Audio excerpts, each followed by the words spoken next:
요새 몰래카메라가 진짜 사회적으로 굉장히 문제인 것 같습니다. 어떤 사람의 동의를 받지 않고 그 사람이 이제 수치심을 느낄 만한 몸을 촬영한다든가 이런 행위는 당연히 범죄 행위에 해당되고 성폭력 처벌법상 카메라 등 이용 촬영죄에 해당되기 때문에 처벌을 받게 됩니다.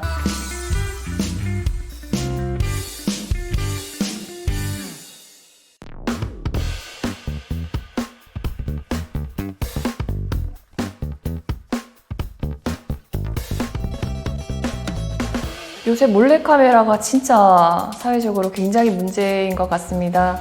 안 그래도 최근에 이제 공무원 징계위원회를 다녀왔는데 거기에서도 이제 몰래카메라가 문제된 경우가 있었고 실제로 제가 담당하는 형사사건 중에서도 사실 있기도 하고요.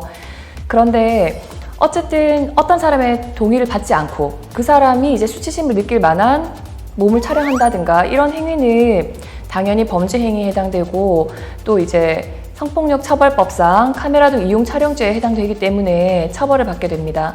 그리고 N번방 사건 이후로 훨씬 가중처벌되고 성착취물을 제작하고 반포하는 경우에는 더 중하게 처벌하고 있지만 촬영하는 그 자체로도 성착취물까지 아니라도 촬영하는 그 자체로도 중한 범죄 행위임에는 제론의 여지가 없습니다. 지금 같은 경우에도 만약에 반 친구가 샤워하는 모습을 찍었다고 하면 그 친구 입장에서는 내가 샤워하고 있는 모습을 찍으라고 동의를 당연히 안 했겠죠. 그리고 샤워하고 있는 모습이라고 하면 나체의 몸일 텐데 영상이든 사진이든 어쨌든 성적 수치심을 유발할 수 있는 사진이기 때문에 당연히 처벌 대상이 됩니다. 그리고 간혹 학생들이 이런 얘기를 해요.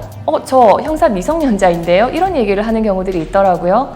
그런데 우리 법상으로는 만 14세 미만인 경우가 형사 미성년자입니다. 그래서 만 14세 이상인 고등학생의 경우에는 형사 미성년자에는 해당이 되지 않기 때문에 성년자하고 똑같이 처벌이 가능합니다.